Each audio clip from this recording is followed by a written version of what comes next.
Je ne suis pas du tout satisfait de cette rencontre. Pas du tout. Au terme de la rencontre entre le chef de l'État et les confédérations syndicales, pour celles qui ont pris part à cette rencontre, j'ai été attristé quand j'ai suivi le compte rendu. Parce qu'en réalité, le chef de l'État a transformé la séance en une séance politique. C'est normal.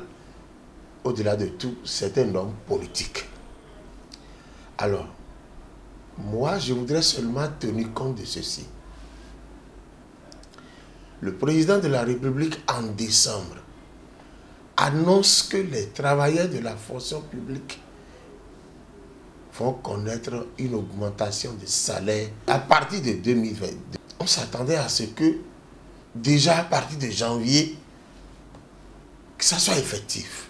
Janvier, février, mars, avril.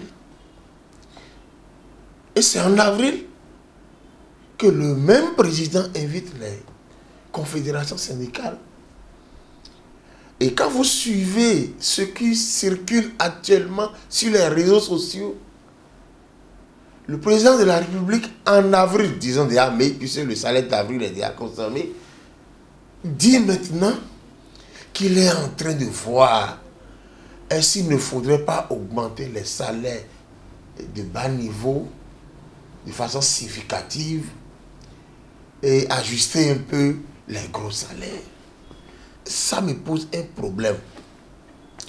Parce qu'en réalité, lorsque je renvoie cela à un autre chef d'État de la sous-région, le président Ouattara, le président Ouattara dit, quand il est venu, le salaire que percevaient les professeurs du secondaire, du supérieur, les médecins, il a estimé que c'était trop bas lorsqu'on tient compte de leur cursus universitaire. On ne va pas à l'école pour rien.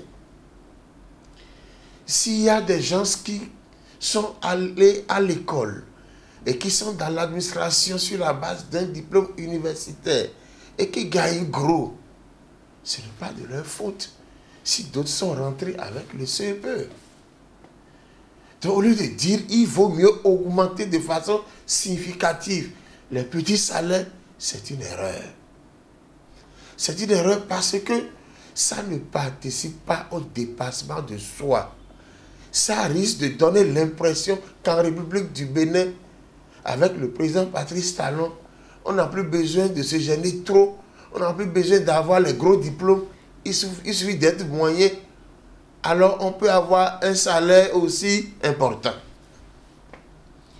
Le chef de l'État doit inoculer à la nouvelle génération le dépassement de soi. Moi, je prends mon exemple, je suis rentré dans la fonction publique avec un petit diplôme. Mais j'ai constaté que ceux qui sont rentrés avec de gros diplômes gagnaient plus que moi.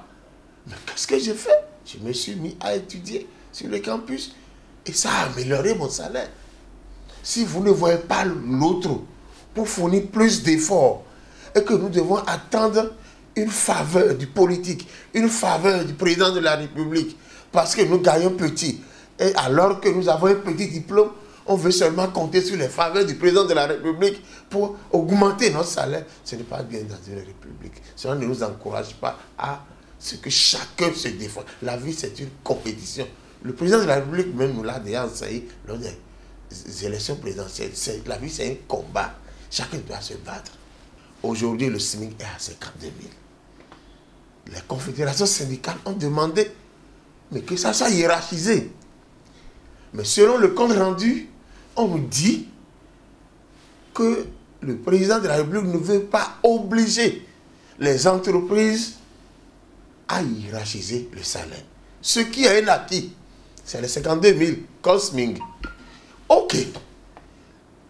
L'exécutif, dans son rôle, est d'obliger les entreprises à respecter les décisions qui ont été prises.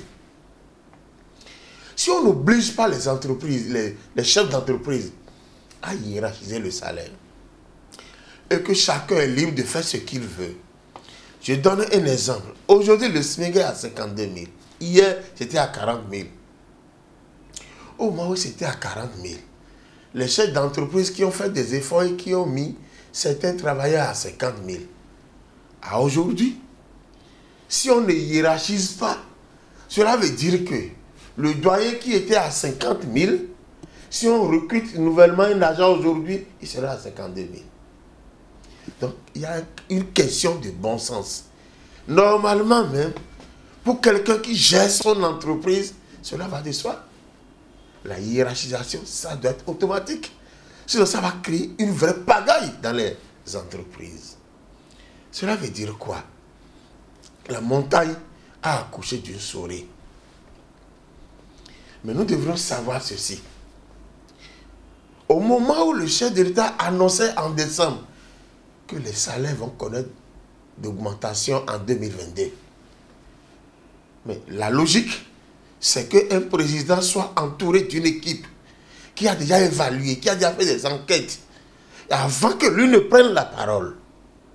Cela veut dire qu'il a déjà fait ses enquêtes, le travail est fait, il sait déjà la cagnotte qui sera dégagée, il sait déjà l'incidence que ça aura sur les salaires à partir de janvier. Mais si c'est en avril qu'on nous dit est-ce qu'on ne va pas faire ça, cela veut dire qu'aucune étude n'avait été faite pour encadrer l'augmentation des salaires. Alors, nous constatons que le chef de l'État est dans un rôle politique. Sur la base des impôts qui devraient écraser nos salaires à partir de 2022, il a juste annoncé l'augmentation des salaires déjà en décembre. Et il nous a mis dans l'attentisme. Il revient maintenant aux organisations syndicales de faire une lecture de ce qui se passe. Je veux finir enfin sur la pension qu'on devrait accorder aux députés, aux anciens députés. Le chef d'État qui se calme. Au-delà de l'exécutif même, qui ne va jamais accepter une telle anomalie, le peuple n'acceptera jamais. Le chef de l'État est dans son rôle d'homme politique. C'est pour cela que les organisations syndicales aussi existent. Il appartient maintenant aux centrales et confédérations de jouer leur rôle de défenseur des travailleurs. Tous les textes qui ont été adoptés par la rupture n'ont jamais interdit la manifestation, des sittings, des marches, d'aller en grève. Encadrer ne veut pas dire supprimer. Mais nous devons remobiliser la troupe. Ce n'est qu'à travers des manifestations, à travers des sittings, à travers des marches, à travers des mouvements de grève, que nous pouvons nous exprimer et dire au chef, ça ne va pas.